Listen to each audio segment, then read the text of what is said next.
Iškart po praeito epizodo išleidimo įdomumo dėliai atvažiavau už 3 valandų patikrinti, ar yra maikė. Maikės nėra, pasiėmė ją greitai, žmogus dar paliko dovanų.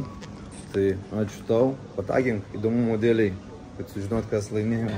Ką, vasara jau baiginėjas, bet rugsėjais dar žada būti karštų. Tai turiu jums dovanų dar keletas maikonų su Merso logo, yra L dydis, M dydis. Ir padovanosiu maikę kažkuriam vienam iš jūsų, kuris prašys komentarą po šio epizodu, kodėl tai turėtumėt būti jūs. Tai kaip visada atrinksiu, perskaitysiu visus komentarus. Labiausiai man patikęs komentaras laimės maikę. O visiems kitiems duodu galimybę laimėti kitų būdų, ne šitam epizode, bet sekančiam. Bus paslėptas 3 maikės. Vienas bus Vilniui, kitas bus Kaune ir trečias bus Klaipėdoj. Lokacijos pamatysit ties kažkurių momentų pačiam epizode. Ir kaip visada, kas pirmas pamatys, kas pirmas nuvažiuos, tas ir atsiims. Tai sekite naujienas kito epizodo ir turite visus šansus laimėti.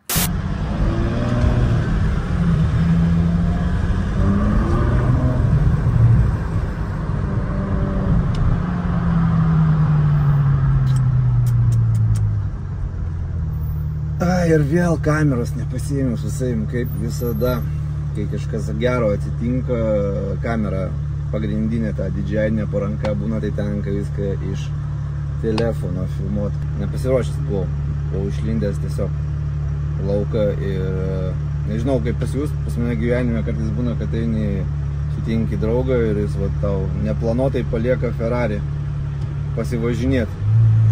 Tai galvoju, to pačiu reikia ir perduoti jum emocijas. Modelis pas mus yra 812 Superfast. Ir galiu jau pasakyti, kad pavadinimas tikrai ne šiaip savo davė. Čia tikrai yra Superfast. Po kapotu turim V12. Grinai po kapotu čia yra variklis. Ne bagažiniai, kaip pas Ferraris būna, o po kapotu. V12, kuris turi 790 arklio. Galiu pasakyti, kad mieste su šitą mašiną nėra ką veikti, nes labai neprigazuosi. Vos padedi koją ant pedalo, jau jinai nori leistiną greitį viršyti. O teisės prarasti tikrai nenorim. Tai tokią mašiną, žinot, turėti mieste čia kaip meilė atstumų. Ir malonu, ir skauda vienu metu. O dabar šiek tiek grįžkim iš svajoto gyvenimo prie realybės. Noriu jums parodyti, pristatyti savo naują pirkinį, to pačiu pasakyti, kad parduodu. Jeigu kažkas ieškot savo Winterbiterio KM6, tai prašau, štai jis. Tai parodysiu jums dar CarVertical ataskaitą, nes prieš perkant automobilį aš visat patikrinau jo istoriją, mažą kažką įdomaus rasi, pamatysi. O tai gali padėti paderinti kainą. Ir šiuo atveju vėl tai man padėjo. Odometras 22 metais matom, kad buvo 107 tūkstančiai. Dabar yra 24 metai ir dar 148. Einam toliau. Matom, kad yra 22 metais tais pačiais patirta žala Vokietijoje nuo 5 iki 10 tūkstančių eurų. Gaila, nuotraukų nėra, bet pagrindinė informacija, ką mums reikia žinoti, kad mašina yra daužta, mes jau žinom, nes žala užfiksuota. Matom toliau tą patį, kad užfiksuota žala Vokietijoje ir kad jau tą patį mėnesį automobilis buvo parduodamas. Prieš perkant automobilį visada galite pasinaudoti mano nuolaidos kodu ARMEN, pamatyti automobilio istoriją, o jau tada galite šnekėti su pardavėju. Jeigu bus mašina stipriai daužta, tai aišku, kad tą kainą galima paderinti, bet tai jeigu bus gera ataskaita, ledas niekada nedaužta, rida nesukta, jau bus koziris ne jūsų rankoje, kaip sakoma. Tai šiai dienai, kai matote epizodą automobilį, aš dar turiu, skelbimo kol kas nedėsiu. Gal kažkas iš savų labiau norės padamušinėti žiemą šitą trečiuką. Kaina yra 2,5 tūkstančių kaip orientyras. Galim pasistumdyti jūsų naudą, jeigu turit pasiūlymą, visada galite parašyti kažką, manau tikrai sutarsim, pasiimsit ir gazuosit. Po kapotų pas mus 4 cilindrai, bet didelis pliusas yra tame, kad maža rida, kuri yra tikra, patikrinom Car Vertical, ties čia turbūt visi pliusai po kapotų ir baigėsi. Tai, kad mes uždarom, LED žibintai, M pakas, ratukai, koiloveriai, geltoni stabdžiai. Einam toliau, salonas. Turim gražų, nenutrintą saloną, sėdynės Recaro, karbono apdailos, kažkokie Rolls Royce kilimėliai, plasmasės, viskas švaru, gražu, irgi karbonas. Gale taipogi Rolls Royce kilimėliai, nenutrintos sėdynės. Iš kėbulo defektų iš karto matom, va čia jau biški pakėlė dažus, bet kas turi kem 6, supranta, kad čia visiškai yra nieko, mašinai 25 metai. O čia dar matau yra šiek tiek. Gale matom yra parkai, kažkoks sportinis bakelis, beje mašina dirba su garsu, biški pašauda būna.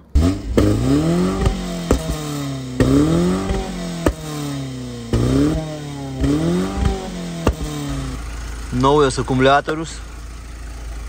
Kitoj pusėje matom sparnas sveikesnis, bet vat minimaliai šitoje vietoje irgi pakėlė dažus. Durys žiūrėkit, bam, užsidaro, nereikia trankyti. Salone pagrindinis atributas yra čia, Androidas. Va taip va. Ką bandom užkurt? Šiandien ryte, kai bandžiau tai padaryti, tai nesėkmingai buvo. Kažkodėl tai po pirkimo sugedo starteris. Tai mes jį pakeitėm ir dabar... Opa. Ledelis. Rida 108 tūkstančiai. O dabar grįžtam prie nerealaus gyvenimo. Pagrindiniai dalykai pamiršau pasakyti. Yra kondicionierius ir jisai veikia. Išmetimo sistema stokas, bet pakankamai garsiai dirba.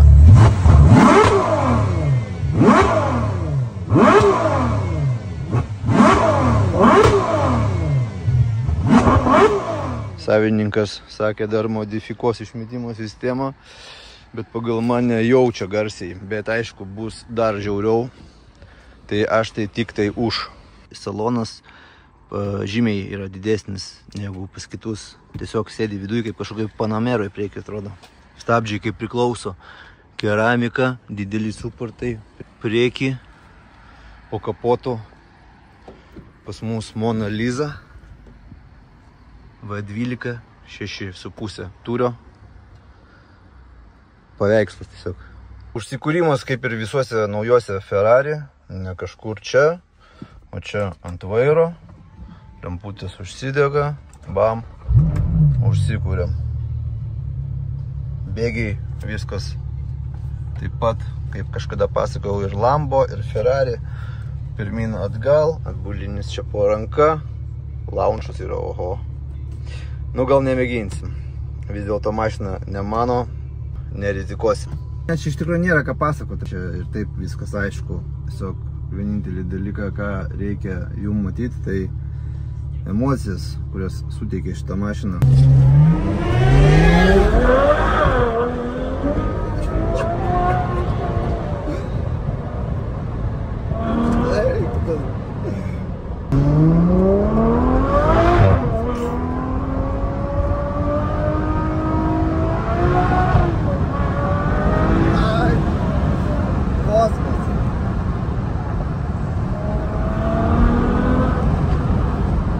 Ketvirtą pavarą užspaudė, o prispaudžia prie sėdynės kaip su pirma.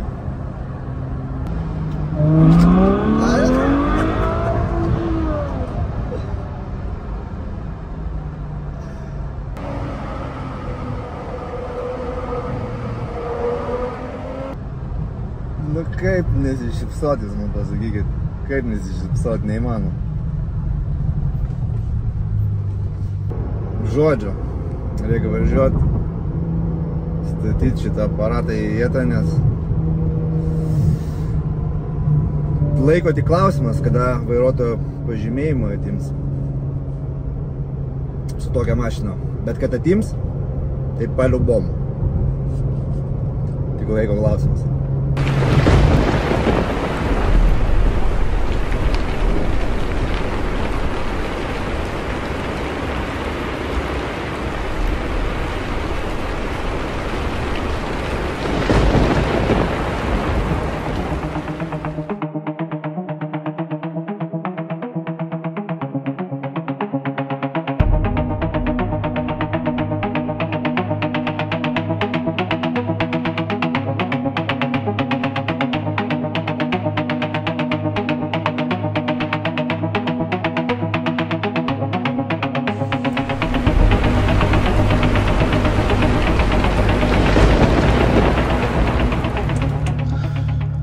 Atvažiavau į Fakto auto išsitestuot štai šį mažylį. Kol kas pats nežinau, kas čia per automobilis, tai vat pasiimsim ir pažiūrėsim, su ko jisai čia yra valgomas. Rankinis veikia, kaip matot, gerai. Išeinam, apžiūrėsim iš lauko. Tai realiai, ką mes čia turim? Visiškai vienodas automobilis iš galo, tiek iš priekio. Norint įlipti į automobilį, paspaudyti čia mygtuką, durys atsidaro. Ieškom rakto, biški ne tas, šitas. Įlipam į automobilį, beje, įlipant į automobilį siūlyčiau neįkrist kaip įprastai, nes sėdynės yra plastikinės ir tokios labai kietos. Statom raktą, stabdis, iki galo sukam, niekas neįvyksta, rankinį paleidam, uždarom, čia yra dėžė, 3 padėtis, D paspaudžiam ir lekiam.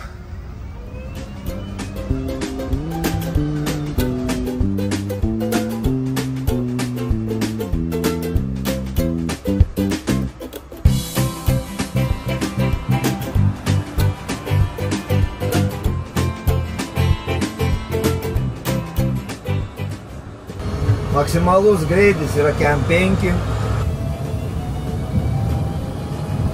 Viskas absoliučiai padaryta iš tokios pigios plasmasės. Net sėdynės yra plasmasinės. Pats rėmas visas vamzdelinis, suvirintas. Ant viršaus užmautos plasmasės. 4 ratai, elektrinis varikliukas. Realiai čia yra keturratis paspirtukas. Elektrinis. Esant poreikiui galit veidrodėlius pasireguliuoti mechaniškai, tai čia yra daroma. O dabar gerai. Jeigu jaučiat, kad labai šalta ir yra skersvėjis, visada galit uždaryti langą. Vienas iš privalumų yra tai, kad mašina apsisuka beveik vietoj. Galiu prademonstruoti.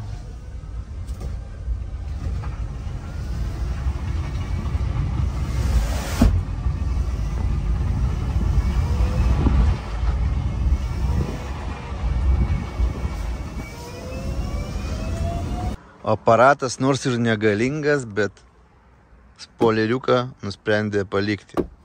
Iš vairuotojo pusės durys atsidaro kaip Rolls Royce, o iš keleivio pusės jau atsidaro kaip normalioj mašinai. Realiai galėtum lipti iš abiejų pusių, nėra skirtumų. Lygiai kaip iš čia gali įlipti ir persišokti kitą pusę, taip ir iš kitos. Aplamai vietos yra daug. Mačiau tik tokį video, kaip patalpino į tokį automobilį 6 žmonės. Čia turi tokią vietą savo lagaminui tom mažiam pasidėti. Daug visokių čia daiktadėžių, nežinau, čia pieštukam ar kam čia. Tokių pilna visokiausių dalykų. Minimalizmas, sakyčiau, salone yra langų apipūtimas, bendras pečiukas, avarinis, USB pasikrauti kažkokį savo prietaisą. Galingas rankinis. Pilnas vietos duryse kažkam pasidėti. Langai užsidaro, užsirakina iš vidaus. Čia kol kas neišsiaiškinau, kas čia. Greičiausiai kažkam pakabinti, maišam kokiam. Durų rankinos nėra. Čia vat yra kaip naujausiam Porsche GT3 RS. Užtrauktukas taip. Ir lygiai taip pat kaip Porsche atsidaro. Prisidėmėkit, nereikia $500 000 mokėti, kad gauti tą patį, ką gautumėt Porsche. Vairas padarytas pilnai iš kažkokio plastiko. Signalo čia nėra, o jisai pas mus yra štai čia šonėje ir pakankamai galingas. Sėdynės, kaip ir sakiau, čia panašus jausmas, jeigu esat buvę kur nors stadione, žiūrėjot kokias rungtynės. Tai realiai tokio pačio kietumo, stilistikos, pojūčių, vat kaip šokat stadione ant kėdės, panašus jausmas ir čia. Tik skirtumas, kad vairuotojo sėdynė reguliuojasi pirmin atgal. Man čia dabar su viena ranka nepadarysiu. Žodžiu, vairuotojo reguliuojasi pirmin atgal, o vat keleivio jau stovi kaip stovi.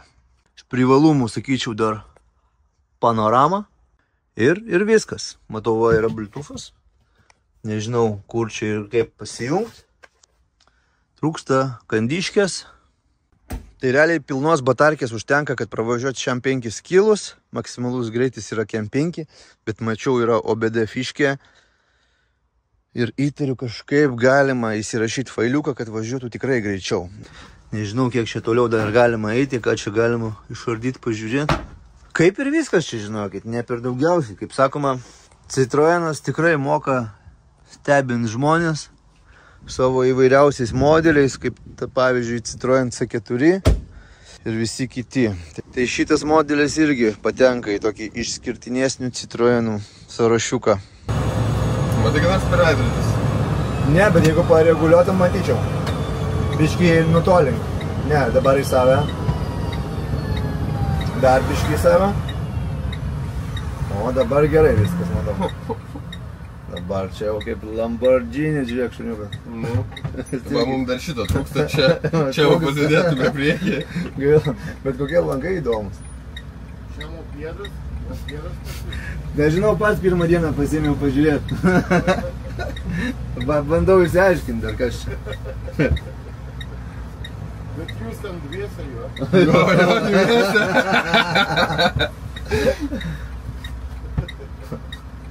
Čia aš manau, kad galima nuimti limitą greičio ir iš vieto vynios tai ojei, kaip minimum. Nu gal ne Tesla Plate, bet tas P9D. Bet jau čia su batarkė toli nenuvažiuosi tada. Nu vienam launšui, bet galima batarkę pakeisti. Porą akumų dar iš salono vietoj lagamininių. Jo. Nes padrivo tai turi tokia. Važiuokė. Padrivas yra šioks toks. Dugnas ir niekas nevyksta. To X7M aplenksim, žiūrėk.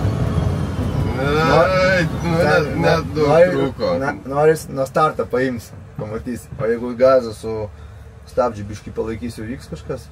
Ai ne, čia padaryta, kad nereaguotų pedalas. Žiūrėk, dugnas. Oba! Paimėm, Yra. Paimėm. A, jis net gėda jam, karočiui buvo, nusuko į šoną. Dugnas. Bet nuo kalnas, ne, Kem 6. O, čia, dabar.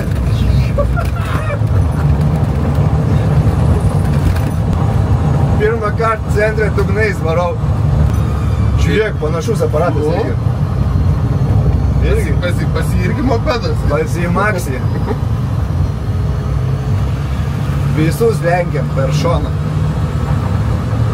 Legaliai. Bet čia, matai, esmė, nesvarbu kokia mašina, svarbu kas už vairo. Nu jo. Žinai, visą laiką yra, su lėta mašina važiuoti greitai visą laiką yra smagiau negu su greita greitai. Su greitai ir vaikais tu gebėdam. O aplenksiu šituo.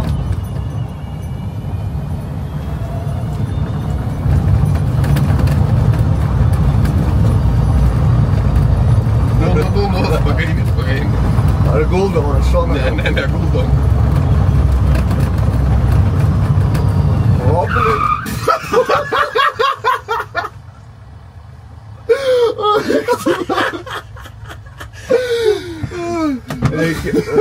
Reikėtų nupirkti. Čia kasko kažkas? Nežinau, bet sakė, yra draudimas. Ja. Va, tai bandysim paimti šitą Passatą, kai žalia užsidegs. Tu pagazuok, spėk žmogų. Davai, pašau, Danį, paėmėm, dugnas. Paėmėm. Vienus vartus, tik nebebanda vytis. Žiūrėk, toli, žiūrėk, kur tas Passats. Padarivas. Bet tai biškį torką turim. Ne, matai, jam paskaičių užlimituoja, žinai. Nu ką, hebra, iki kito karto. Rankinį pamiršau nuimti.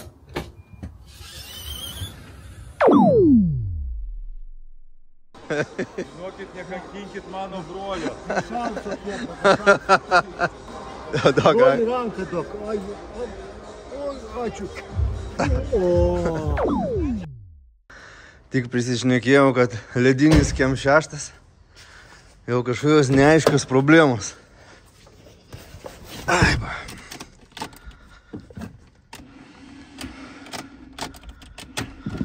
Ragas, starteriai. Ką, bandysim stumt? Lengvai čia keičiasi tas starteris? Nelengvai, bet pakeisi. Bet reikės kelt ar praviršų? Prapačia. Užtumsim čia kažkaip gal dviesi. Jeigu kompresija gera, turėtų gerai užsikurti iš pirmo padhvato.